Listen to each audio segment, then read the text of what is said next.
সংরক্ষণ নিয়ে ৭৬টা মুসলিম জনগোষ্ঠীকে অবৈধভাবে মমতা ব্যানার্জির সরকার হিন্দু ওবিসিদেরকে বঞ্চিত করে রিজার্ভেশন দিতে গেছিল। হাইকোর্ট আজকে স্টে লাগিয়েছে, আমি এটাকে ওয়েলকাম করছি। এবং আমার যে এই উদ্দেশ্য বলা, আজকে কোর্ট যখন হিয়ারিং হয়, ফাইনাল হিয়ারিং ইন্টারিম অর্ডারের, তখন এডি মাননীয় কিশোর দত্ত হাউসে কোর্টে বলেছেন সকলের সামনে যে বিরোধী দল যখন বিধানসভায় মুখ্যমন্ত্রী ওবিসি কমিশনের রিপোর্ট পেশ করেছেন, আলোচনাতে কোনো আপত্তি করেনি। আমরা এটাকে সম্পূর্ণ মিথ্যা বলে বলছি, কারণ বিধানসভাতে মুখ্যমন্ত্রী গত 10 তারিখে কার্যত চোরের মতো লে করে দিয়ে চলে গেছেন বিধানসভা থেকে, কোনো ডিসকাশনের স্কোপ দেননি। আমরা সেদিনও প্রতিবাদ করেছি এবং আমি এই চিঠিটা আপনাদেরকে ছবি করতে বলছি। এই চিঠিটাতে লিডার অব অপোজিশন 11/6/2025 তিনি 319-এ ডিসকাশন দাবি করেছেন। যেহেতু আমাদের এখানে বলার সুযোগ দেয়, আর মুখ্যমন্ত্রী যে লে করেছেন ডিসকাশন হয়নি, এটা হচ্ছে বিধানসভার প্রসিডিংসও আমি তুলে নিয়েছিলাম। কিশোর দত্ত যে কাজটি করেছেন আজকে কোর্টে, আমি আমার লয়ারকে ভোকালতনামা দিয়ে কলকাতা থেকে বেরিয়েছি। আমি এই কেসে পার্টি হব এবং কিশোর দত্তের অ্যাডভোকেট লাইসেন্স যেন বাতিল করা হবে না, তার জন্য আমি এই আদালতে যাব। কত বড় মিথ্যা! এই যে রায়, যেটাকে স্থগিতাদেশ বলা হচ্ছে, এটা ইন্টারিম স্টে, অন্তর্বর্তী স্থগিতাদেশ, এবং এর পরিপ্রেক্ষিতে যে রাজ্য সরকার যে আইনি পদক্ষেপ নেবে সেগুলোর প্রস্তুতি এবং বিশ্লেষণ চলছে।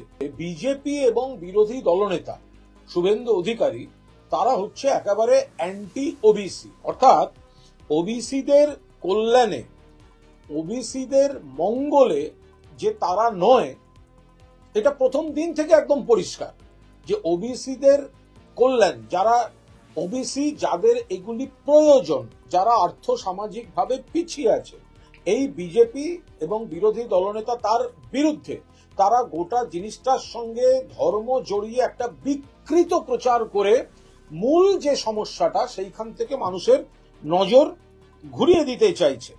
এবং শুভেন্দু নিজেই বলে বসেছেন যে তিনি এই মামলায় নাকি পার্টি হতে চান, কাল নাকি তিনি লাড্ডু বিলি করবেন।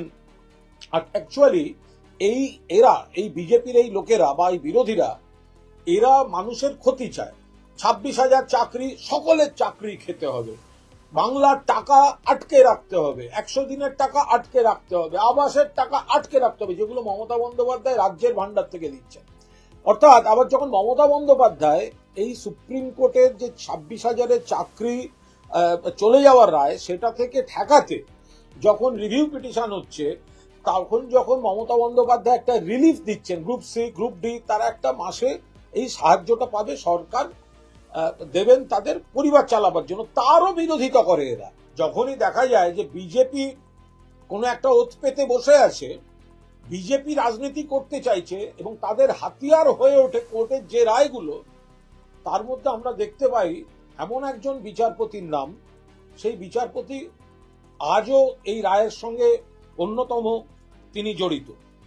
ফলে বিচার ব্যবস্থার প্রতি আমাদের পূর্ণ শ্রদ্ধা আছে, বিচার ব্যবস্থার প্রতি পূর্ণ শ্রদ্ধা আছে, কিন্তু জাস্টিস মান্থা অতীতেও এমন কিছু রায় দিয়েছেন, যে রায় বা যে পর্যবেক্ষণে হয়তো ন্যায় বিচার সকলে একসঙ্গে তার মধ্যে দেখতে পাননি, বরং এমন কিছু উপাদান তার মধ্যে ছিল যেটা নিয়ে শুভেন্দুবাবু প্রোটেকশন পেয়েছেন, শুভেন্দুবাবু রসদ পেয়েছেন, বিরোধীরা রসদ পেয়েছে, এবং দুঃখজনকভাবে আজকের রায়তেও জাস্টিস মান্থার নাম কিন্তু যুক্ত। আবার বলছি, আমরা বিচার ব্যবস্থাকে, বিচারপতিদের শ্রদ্ধা করি। আমরা এখানে দেখেছি হাইকোর্টে অভিজিৎ গঙ্গোপাধ্যায় এত বড় বড় কথা, তিনি চাকরি চলাকালীন ইস্তফা দিয়ে বিজেপির যোগ দিয়ে চলে গেলেন।